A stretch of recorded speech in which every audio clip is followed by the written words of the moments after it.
또 무덤을 만들었던 사람들도 몇 겹으로 포위를 해서 인부들이나 작업했던 사람들을 제거하고, 그리고 더 멀리 있었던 바깥에 있던 사람들이 또 한 번 제거를 하고, 이런 식으로 해서 아예 정보의 원천을 제거하는 그런 방식으로 칭기스칸의 무덤을 비밀스럽게 그때부터 만들었다라고 지금 볼 수 있습니다. 근데 거기가 원래는 몽골 땅이었기 때문에 이동을 해왔던 것인데, 지금은 거기가 이제 몽골 땅이 아닌 중국 내이몽고 자치구가 돼버린 거죠. 그러면서 마치 칭기스칸의 무덤 또는 칭기스칸의 사당이 중국에 있기 때문에 칭기스칸이 중국 사람이다라고 하는 이런 잘못된 이야기들이 지금 많이 나오고 있는 거죠. 저는 몽골 국립대학교에서 박사학위를 받았고, 지금은 동국대에서 강의를 하고 있습니다. 김장구라고 합니다. 반갑습니다. 칭기스칸의 죽음을 말씀드리려면은 그 앞에 있었던 사건을 먼저 말씀을 드려야 되는데요. 칭기스칸이 중국 사료에는 서하라고 나오는 탕구트라고 하는 나라를 정복을 했습니다. 그리고 그 탕구트는 칭기스칸에게 군대를 내주기로 그렇게 약속을 했죠. 그랬는데 칭기스칸이 호레즘 원정을 떠날 때 이 탕구트에서 왕이 칭기스칸에게 군사를 보내지 않았어요. 그럼에도 불구하고 칭기스칸은 어쨌든 중앙아시아 원정을 6, 7년에 걸쳐서 다녀온 다음에 곧바로 탕구트를 응징을 하러 갑니다. 그래서 1226년에 탕구트 원정을 갖고 결국 1227년 탕구트를 멸망시키기 바로 직전에 칭기스칸이 사망을 하는데, 그 원인에 대해서는 여러 가지 의견들이 분분한 그런 상황입니다. 여러 가지 추측들이 있는데, 첫 번째는 탕구트 공주와 밤에 잠을 자다가 사망을 했다라고 하는 그러한 추측도 있고, 질병이 걸려서 병에 걸려서 그렇게 사망했다라고 하는 주장도 있고, 또 조금 뒤에 1240~50년대에 유럽에서 온 사신 카르핀이나 루브르크의 기록에 의하면은 벼락을 맞고 죽었다라고 하는 그러한 추측도 있고요. 또는 적이 쏜 화살에 맞아서 죽었다라고 하는 여러 가지 이러한 다양한 추측들이 있는데, 사실은 가장 가능성이 높다라고 생각하는 것은 역시 첫 번째는 노환이죠. 왜냐면은 칭기스칸이 어릴 때부터 고통에 시달렸고 젊을 때부터 계속 전쟁을 했고 죽을 때까지 대외 원정을 다녔기 때문에, 또는 몽골 고원에서 다른 유목민들과 계속 싸웠기 때문에 인간의 몸으로서 그 당시에 60세 중반이라고 보이는데 유목민의 나이로 보면은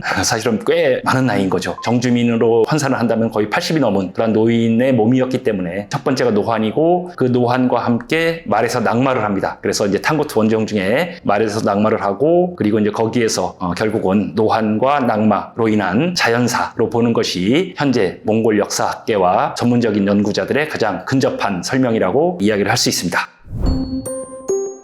칭기스칸이 죽었다는 사실이 탕구트 왕이나 탕구트 군사들의 귀에 들어가게 되면은 탕구트 사람들이 항복을 쉽게 하지 않겠죠. 그렇기 때문에 칭기스칸의 죽음을 비밀로 그렇게 하고 결국은 탕구트를 멸망시켜버립니다. 그런 다음에 이제 칭기스칸의 유해를 자신의 고향 쪽으로 이동을 시키기 시작하죠. 사실은 이게 이제 몽골 역사 기록의 전통이라고 해야 될까요? 정확한 장소를 적지 않습니다. 이게 정주민의 역사 인식과 기록 이런 것과 좀 다르게 유목민들은 이런 것에 대해서 분명하게 밝히거나 이런 것들을 좋아하진 않아요. 물론 그래서 칭기스칸이 죽은 것은 사실이고 칭기스칸의 무덤도 분명히 있겠죠. 그런데 그 무덤이 어디에 있다라고 하는 것은 사실은 기록이 없습니다. 그래서 지금도 무덤의 위치에 대한 추측도 중국은 중국에 있다고 주장하고, 러시아는 러시아 바이칼 근처에 있다고 주장하기도 하고, 심지어 카자크 같은 경우에는 알타이 산맥 쪽에 있다라고 또 주장하기도 하고, 왜 어디에 묻혔다라고 하는 분명한 근거가 없기 때문에 여러 가지 주장을 할 수가 있죠.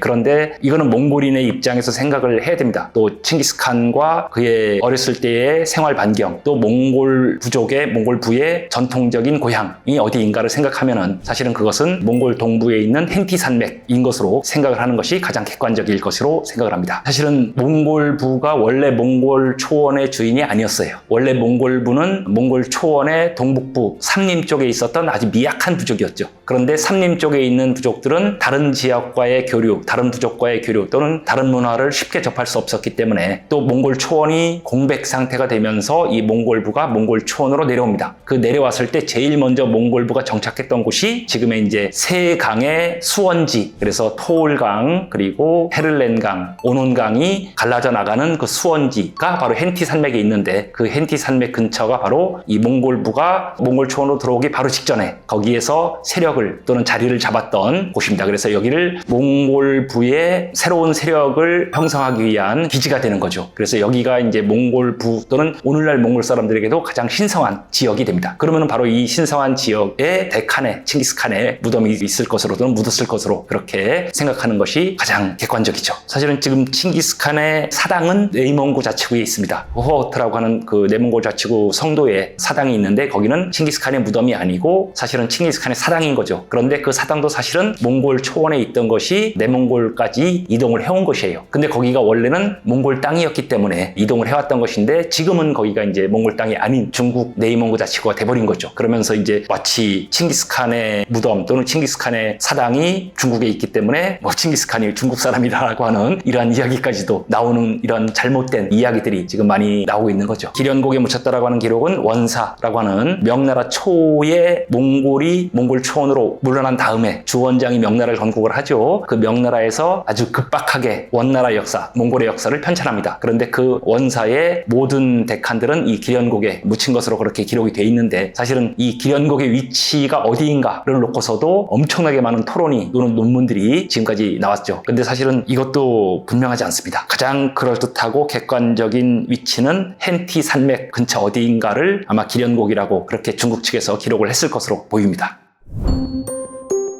정주민의 지배자들도 그랬고 또 뭐 유목민들도 마찬가지입니다. 유목민의 이 데칸들도 힘이 클수록 더 많은 말 또 더 많은 자기 시종들, 측근들을 옛날에는 같이 묻었어요. 그게 이제 순장풍습이라고 하는데 이 순장풍습이 사실은 칭기스칸 시대가 오면은 노동력, 인력이라고 하는 그러한 가치 때문에 1000년 전, 2000년 전 흉노나 스키타이처럼 그렇게 많이 묻지는 않고 아마 대표적인 사람들 아니면은 그 사람을 대신하는 물건 또는 머리카락 이런 것들로 아마 대신했을 것으로 그렇게 보이고요. 왜냐면은 몽골 윤모인들에게 말과 사람은 엄청난 재산이거든요. 그런데 그 사람들을 또는 그 말을 수십 마리, 수백 마리씩 묻을 필요는 없는 거거든요. 아주 현실적인 사람들이었기 때문에. 그리고 또 뭐 여자들도 마찬가지입니다. 그래서 뭐 이미 흉노 무덤에서도 여자들의 순장 풍습이 댕기를 잘라서 넣는 것으로 그 사람을 대신하는 풍습이 이미 칭기스칸으로부터 따지면은 한 1300년 전 흉노 시대에도 풍습이 이미 그렇게 바뀌었어요. 예, 그러니까 칭기스칸 시대에는 훨씬 더 실용적으로 또는 현실적으로 산 사람을 묻을 수는 없는 상황이 된 거죠.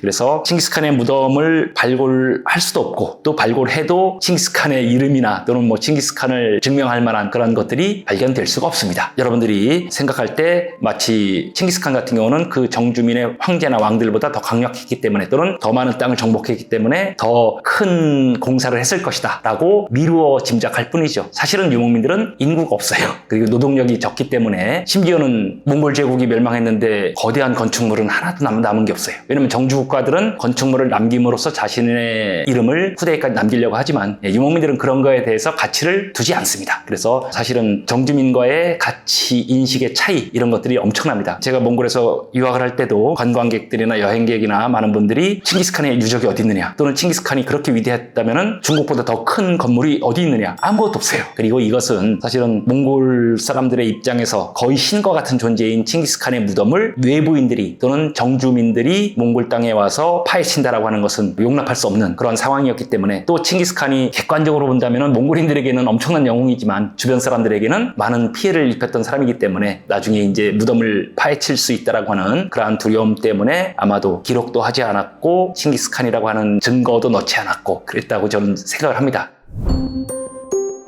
칭기스칸의 무덤을 어디에 표신하게 만들지를 않았고 사실은 주변 환경과 거의 유사하게 다시 만들어 놓는 거죠. 그래서 잘 발견할 수 없게끔 만들었고 또 무덤을 만들었던 사람들도 몇 겹으로 이렇게 포위를 해서 인부들이나 작업했던 사람들을 제거하고 그리고 더 멀리 있었던 바깥에 있던 사람들이 또 한 번 제거를 하고 이런 식으로 해서 아예 정보의 원천을 제거하는 그런 방식으로 칭기스칸의 무덤을 비밀스럽게 그때부터 만들었다라고 지금 볼 수 있습니다. 수천 마리의 말을 주위를 돌립니다. 그렇게 해서 결국은 어디가 어딘지 모르게 분간할 수 없게끔 그렇게 만들어 놓고 결국은 미지의 영역으로 만들어 놓은 거죠. 그 당시부터. 그리고 지금도 사실은 그래서 칭기스칸의 무덤을 발굴하겠다라고 하는 생각을 하고 몇몇 나라나 몇몇 학자들이 시도를 했었어요. 그렇지만은 방금 말씀드렸듯이 발견할 수도 없고 몽골인들에게 칭기스칸은 그냥 역사가 아니죠. 왜냐면 지금 몽골을 잇게 해준 위대한 영웅이면서 동시에 거의 신과 같은 존재이기 때문에 외국인들이 이러한 자신들이 가장 신성하게 여기는 칭기스칸의 칭기스칸의 무덤을 손을 댄다라고 하는 것이 90년대나 뭐 이때는 조금 뭐 그냥 발굴을 해봐라라고 하는 정도였는데 나중에 이제 점차 몽골인들에게는 칭기스칸의 무덤에 손을 대서는 안 된다라고 하는 그런 인식이 확산이 되면서 사실은 이제 거의 금지가 된 거죠. 또 발견해도 누군지 알 수 없는 그런 상황이기 때문에 칭기스칸의 무덤은 앞으로도 발견할 수 없을 것이다 라고 생각을 합니다.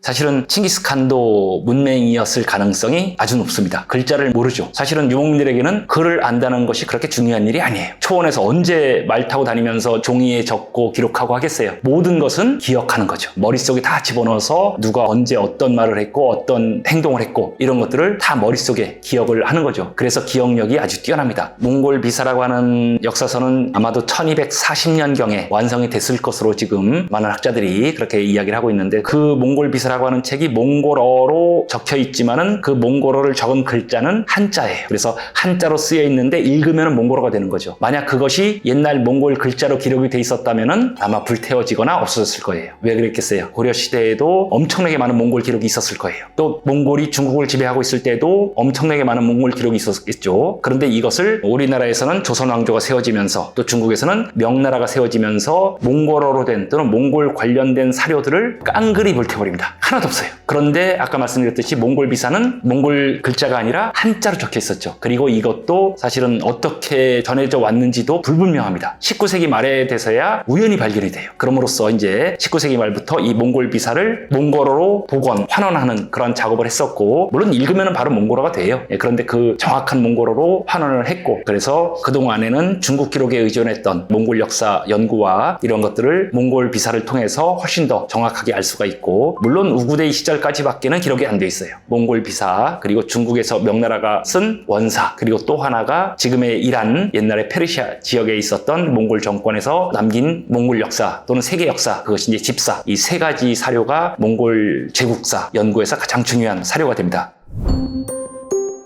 기본적으로 몽골인들의 인구가 적었기 때문에 그리고 군사 수도 사실은 생각보다 적습니다. 아무리 많아봐야 몽골 제국을 성립했을 때 10만 명이 안 됐고 제가 볼 때는 한 5, 6만 명 정도의 군사였을 것으로 보여요. 95개의 천호를 만들었다고 하는데 그 천호가 1000명이 안 됩니다. 대부분 5, 600명이에요. 그러니까 95개의 천호라고 해도 많이 해봐야 5, 6만 명의 군사밖에 안 되는 거죠. 그리고 그 당시에 몽골 인구 전체를 따져도 몇십만 명밖에 안 되는 거죠. 그러니까 이 적은 인구와 또는 적은 군사로서 이들이 정복한 지역을 다 통치하는 것은 불가능합니다. 그러니까 어떻게 되느냐면은 정주 지역 사람들 중에서 몽골과 칭기스칸에게 우호적인 사람들을 그 자리에 그대로 다시 앉혀요. 그리고 그 사람들에게는 나의 권위를 받아들이고 최소한의 세금, 공물을 바쳐라. 그것으로 족하다. 그러니까 어떻게 되겠어요? 현지의 새로운 정권이 만들어지고 그 새로운 정권은 몽골과 칭기스칸에게 복종의 의사 표시를 하면 되고 매년 일정한 정도의 세금 또는 공물을 바침으로써 칭기스칸의 또는 몽골 제국의 권위를 인정을 하면 되는 거죠. 우리가 생각하는 몽골이 정복을 하면서 많은 파괴만을 일삼았다라고 하는 그러한 인식도 우리만의 생각인 것이죠. 기본적으로 자기 부하 장수들에 대한 믿음 그리고 그들의 개인적인 능력 이런 것들을 정확하게 파악을 했고 그들에게 전권을 위임을 합니다. 그래서 이 지역은 네가 감시 감독을 해라. 왜냐면 현지에서 반란이 일어날 수 있으니까 그 반란이 일어나면 바로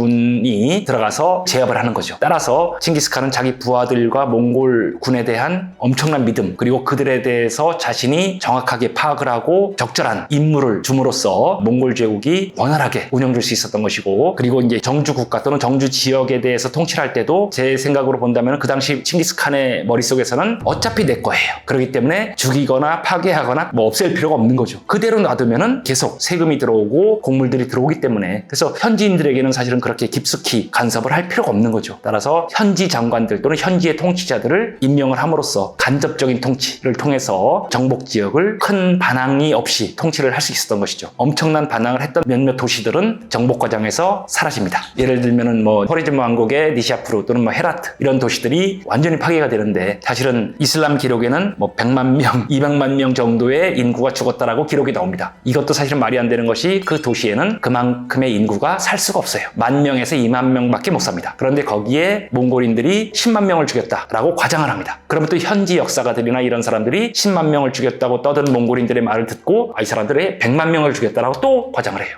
이런 식으로 하면서 이제 마치 칭기스칸이 사람을 살용만 한 것으로 그렇게 이제 과장 확대가 되는 거죠. 그리고 그것이 우리의 뇌리에 유목민은 오랑캐다 또는 야만족이다 라고 하는 인식이 겹으로 포개지면서 악마화가 되는 거죠.